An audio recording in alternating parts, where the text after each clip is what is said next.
বাংলা সিনেমায় যেমন বিয়ে করলে সিনেমা শেষ, জীবনে হয় তার উল্টা। যখন বিয়ে করবেন তখন জীবন শুরু মাত্র, তখন জীবনের আরও একটা অধ্যায় মাত্র শুরু। কিন্তু মানুষের জীবন মানুষ কল্পনা করে সিনেমার মতো, নাটকের মতো, উপন্যাসের মতো।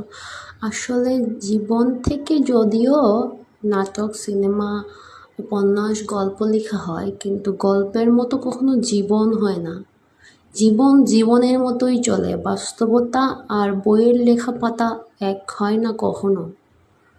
কারণ আপনার যখন মুক্ত জীবন থেকে আপনি এরকম বন্দি জীবনে যাবেন, তখন ওই খাঁচার পাখির মতো ছটফট করবেন। কারণ তখন আপনার বন্দি জীবন, আপনার একটা রুলস আছে, একটা লাইফ আছে, একটা আলাদা অধ্যায় শুরু নতুন। তো মাঝে মাঝে অনেক মানুষ যখন কষ্টে থাকে তখন এই পাখির মতো খাঁচার ভিতর ছটফট করে, কিন্তু কিছু করার থাকে না। যে খাঁচার দরজা খোলেন, খাঁচার দরজা খোলাটা এতই সহজ না। জীবন সুন্দর যদি সুন্দরভাবে বাঁচা যায়, জীবন উপভোগ করা যায়, জীবন আসলেই সুন্দর।